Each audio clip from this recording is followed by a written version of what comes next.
And the shutdown of the federal government is having an impact on Fleet Week in San Francisco, as we've mentioned. Many of the familiar sites are missing this year, but it's also affecting other lesser known attractions, including this artistic exhibit honoring Black history at Fort Point. And John Ramos has that story. Fort Point was constructed in 1861 to protect California's gold from being taken by hostile governments. There's an irony in that because now another kind of gold has been taken by the federal government shutdown.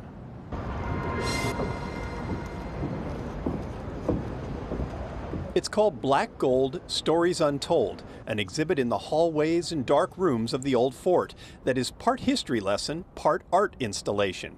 The inspiration for the event was a desire to tell the story of the Black Army Regiment known as the Buffalo Soldiers, but it speaks about other unknown figures in the largely untold narrative of Black history during the Gold Rush era.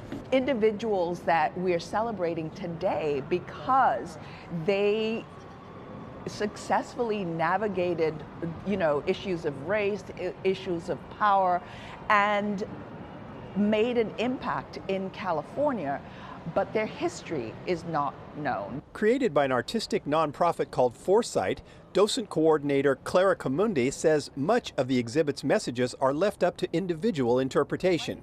For example, the story of trailblazer James Beckworth is illustrated with indigenous tents, symbolic of the help he got from various native tribes as he plotted a safe route for travelers across the Sierra Nevada mountains. But the artist intentionally selected a fragile structure made of cloth to do it.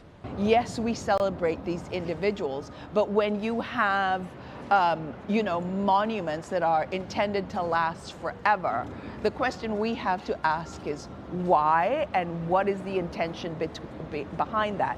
Another piece shows 3 red-cloaked figures of previously honored Confederate sympathizers, including Francis Scott Key, symbolic of monuments torn down by protesters for their discriminatory pasts. Asking us to question why some stories are told and then others, and with hidden truths, because most people would say, well, he should be celebrated.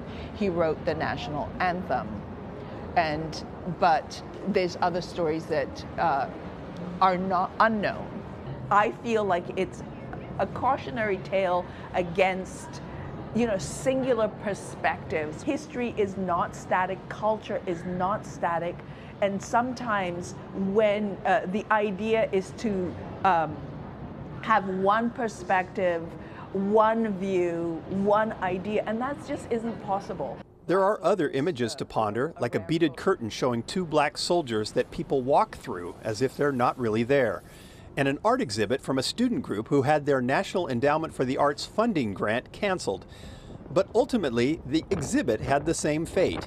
It began in June, but the federal shutdown ended the show about a month early. They are able to reopen just during Fleet Week weekend, thanks to donations from the Park Conservancy and private contributors. Just super disappointed on my end, again, because we were scheduled to serve so many students, so many youths and community members. I am grateful for the time that we did have and for the opportunity that we did have to welcome groups. And they now know that the fort exists, the park exists, and the park partners at the Conservancy and the Presidio Trust have so many incredible opportunities to welcome students and community groups. Our understanding of history is determined by those who write it. The struggle continues to give a fuller picture of what that actually looks like.